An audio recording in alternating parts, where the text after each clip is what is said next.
Hello everyone. Today we're going to talk about, continue the videos with regarding the fundamental principles in attack. In this case, it's the second part and will be the principle of penetration. This is just a simple guide of showing how we normally do it, always with the idea of the famous quote from Sun Tzu of not giving the fish but learning to fish for coaches. Okay, because we see there's a lot of material on internet, but it's just the idea is not just copying, but rather trying to help as far as many other coaches of how to do things. Okay, and this is just giving ideas of how we do it in tactical position according to the fundamental principles. Okay, like we mentioned before in our channel, like I talked before in my channel, there are many ways of fracting and teaching the different information, always in context of the game. We have many ways of fracting according to the space in the pitch, according to the scales, which are, if we're going to work in a team individually or as a group, or sectorially would be one line, or intersectorally would be two lines, or two lines and a part of another one also it could be, or collectively, which would be the whole team as a whole, the team as a whole. These are different ways of fracting, okay? Another way is through the moments of the game, and another way is through the principles, okay? So in each moment in the attack and the defense, we have fundamental principles, specific principles that we normally have. These principles, they have to be tactical. They cannot be, for example, I have seen many files regarding, for example, British coaches who talk about improvisation as a principle. Improvisation cannot be a fundamental principle because it's not tactical. Of course, improvisation will be in every principle because the player, the footballer, is not going to be a machine. It's not going to be a video game. You're not going to move them through a PlayStation, okay, through a video game. So, of course, it's going to be, it's like specificity, like it's everywhere, okay? And this is the same thing. So the principles have to be tactical, okay? How we use, what principles do we use in tactical position? The ones I'm going to mention in these videos, okay? And how you're going to frac them will depend on how your team is going to train, how you want to do it, basically. I'm just giving you the tools so you can do it. In this case, we're going to talk about the principle of penetration. The last one we talked about was the offensive cover.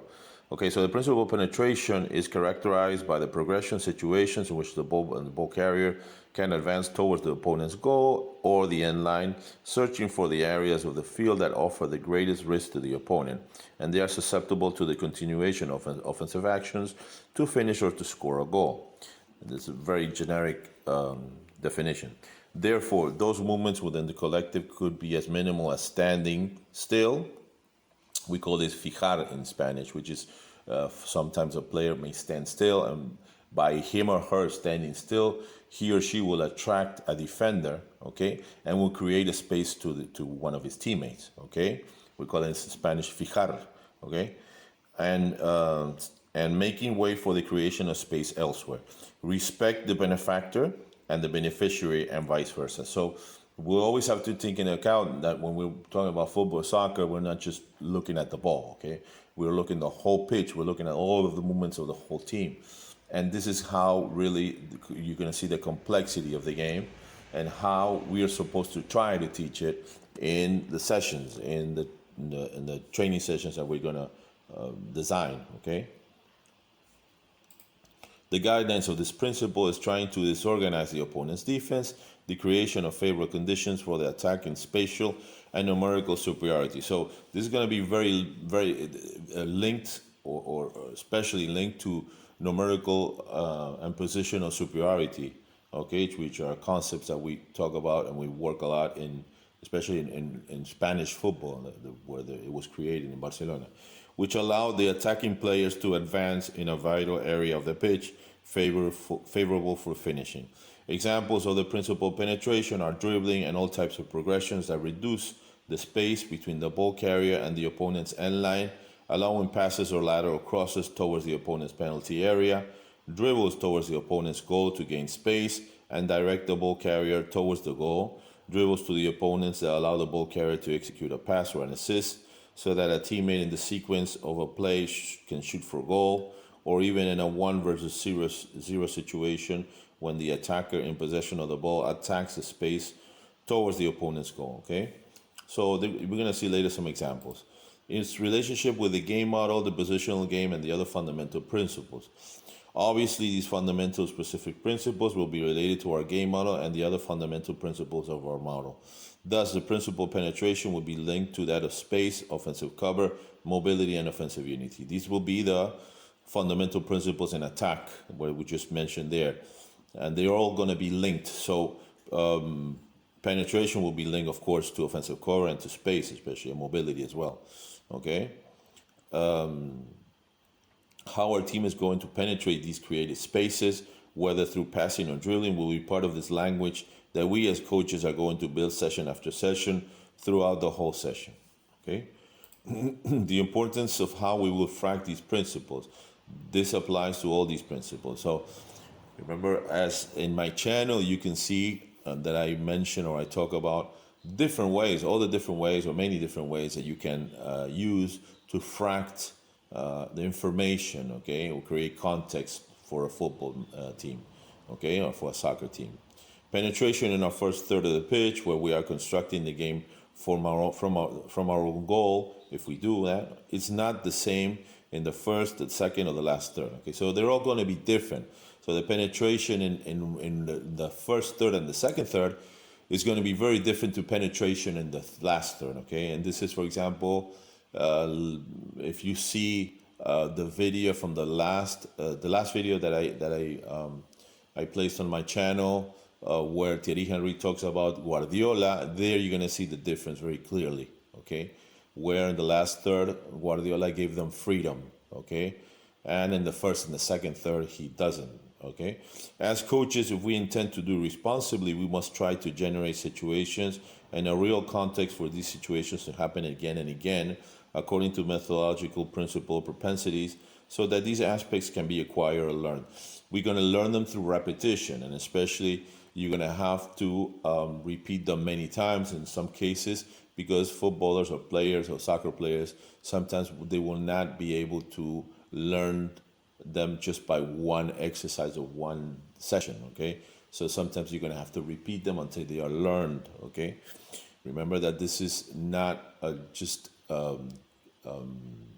conscious learning, okay, where we just throw them in a whiteboard or show them in a whiteboard or just do an exercise once and they will learn it.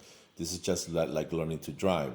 It's pre-conscious. Okay, we must not think that because we have done it once that the footballers can interpret it and develop it already in the matches. Okay, when we fract, we must take into account not only the fundamental principles such as space, penetration, offensive cover, mobility, and offensive unity in the first, second, or last third, but we must also do it at level of scales, whether it's at group level, sectorial, intersectorial, and collective. Okay, and also the spaces on the pitch, and also taking into account the phases or the moments of the game, from attack to defense, from defense to attack, from transition to defense, from transition to offense. Okay, then the micro and nano principles will also appear to continue adding complexity and sophistication to the game model that, as Professor Vito Frade says, will never be finished. It would always be under constant construction. Okay, so the playing model you will never have time to finish even if you're coaching the same team for the 5 years, because you will always be adding more micro and nano principles, which are these small behaviors that your team is going to have in the matches. I think that respecting all types of approaches or in training, it is clear the importance of using methodologies where our team has as much time as possible to work on tactical aspects if we want to have a team that is organized according to the requirements of the situation of the match and our game model. Okay, so like Mourinho once quoted, he was quoted as saying, "You're never going to see a piano player running around the piano." Okay, so the piano player trains playing the piano. The footballer or the soccer player has to do the same, not running in a pitch or in a park or in the beach, okay, or in the gym. just lifting weights, for example, okay? And these will be maybe complementary tasks if you think they need them. Okay, we have 3 ways to penetrate a defensive block: through the defense, which is with a pass, okay? Very commonly used, very commonly seen. You've seen it many times, dozens of times in a match, okay? We call this Spanish el pase entre líneas, okay? You can see many exercises in internet regarding this. I remember one that was made famous by Simeone in Atletico Madrid, in small spaces where there are 4 players faced and 2 players of the same team in the back of those back 4, and they have to try to penetrate the pass between the lines, between the block, and if they receive the forwards behind them, they score small goals.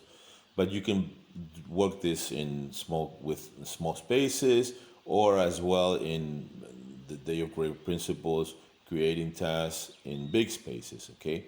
But basically is trying to penetrate defensive block through a pass, okay? The next one will be the same, but now with dribbling, okay? And this is where we take into account how to create space, how to see the space. Sometimes a player, like there in that example, just by moving or just by standing, okay, can create the space, free space for a teammate with the ball or without the ball, and teach the footballers, the players, the team to take advantage of the space, okay? So we're always trying to create space, generate space, and see the space and take advantage of the space, okay? And this is very important, okay? And penetration will be key because it will be linked, of course, to space, to offensive cover, to offensive unity, as to mobility. So they are all linked. They all have to do with each other, okay? The 3 ways to penetrate defensive block: behind the defense, the same thing. This is why I always mention in my channel, not just to copy exercises or tasks, but to create. Sometimes the tasks don't have to be so sophisticated, but they have to do the job as far as learning or teaching the players what they're going to see in the matches, what your team is going to do, okay? So they don't have to be very sophisticated according to the subdynamic of the week. If you're going to do in small spaces, if you're going to do in big spaces, if it's going to be an exercise related to speed, okay? Just create situations where these actions occur and repeat them over and over in different ways, okay? And they will be able to do them in a match very, very easily, okay? Okay, the messages this is personal, the messages that I always give to my players, okay, and just give ideas to other coaches. Doesn't mean you have to copy them, or maybe you don't like them, or maybe you don't agree with them, and you give others, okay? The ones that I give: in possession, when we have the ball, if there is free space, penetrate, okay? Dribble through, okay? If there is no space, pass and get free, and move to get free. Always in correct position, always diagonally to the ball carrier, okay, and at the correct distance. We don't want to be 30 meters away from the ball carrier, okay? So always in a certain distance, between 7 or 8 meters and 15 meters, in a distance where we are able to either receive the ball and control or attract an opponent to move there and create space, okay? Without possession, if I'm marked, okay, if I have a defender on me, I move to a free space, okay? If I'm free, I position myself to receive the ball with correct positioning in the correct distance and trust my teammate. And in the last video, you're going to see a part where Thierry Henry talks about Iniesta, how he trusts Xavi when he has the ball, and he's free, but he doesn't move back to receive the ball, okay? He keeps himself in a distance where he is able to receive the ball, and with a pass, they're able to penetrate the space, okay? And this is very important, that the footballers are able to understand the space, to take advantage of the space, to create the space. And sometimes it's just not running. Sometimes it's just standing there and attracting a defender, which we call, as I said before in Spanish, fijar, okay? Or dragging a defender, which we call arrastrar, okay? Preferential simulating situations or methodological tools, okay? The tools that you can use this as in any other fundamental principles. Of course, the passing exercises, which are great, okay? But always remember, passing exercise is an analytical exercise. So you have to progress, either adding more components of a global exercise, more specific actions, like for example, opposition or semi-opposition, or moving into another task or exercise like a rondo or a positional game or a possession or matches with constraints. Passing exercise is a very good introductory exercise, but it's very good. And here we're gonna focus mainly on micro and nano principles. Okay, the body stance, the body positioning, controlling the ball with the back foot, playing with the front foot. Because if you control with your good foot, you have to lower it again on the floor, on the ground, and then lift it back up, and there you will lose maybe hundreds of thousands of seconds. Okay, so this can make a difference in a football and a player losing the ball or not losing the ball. Rondos, for example, of course, are very important. Positional games, okay, always marking the space where they are. If, for example, if you're working penetration, where they have to penetrate the space and pass it to a teammate or find a free space, or dribbling through, okay, but always creating these types of situations, like the same example as the offensive cover I mentioned before. Possessions, of course, another tool, and matches with constraints, as I mentioned before. Okay, so will be this was the second part according to the principle of penetration. If you have any doubts, any suggestions, any questions, please let me know. And I hope to see you soon again. Please like, share, subscribe. Please do so we can reach a lot more coaches, professors, assistants, okay, teachers of this beautiful game that it's all our passion. Okay, take care and hope to see you again. Bye bye.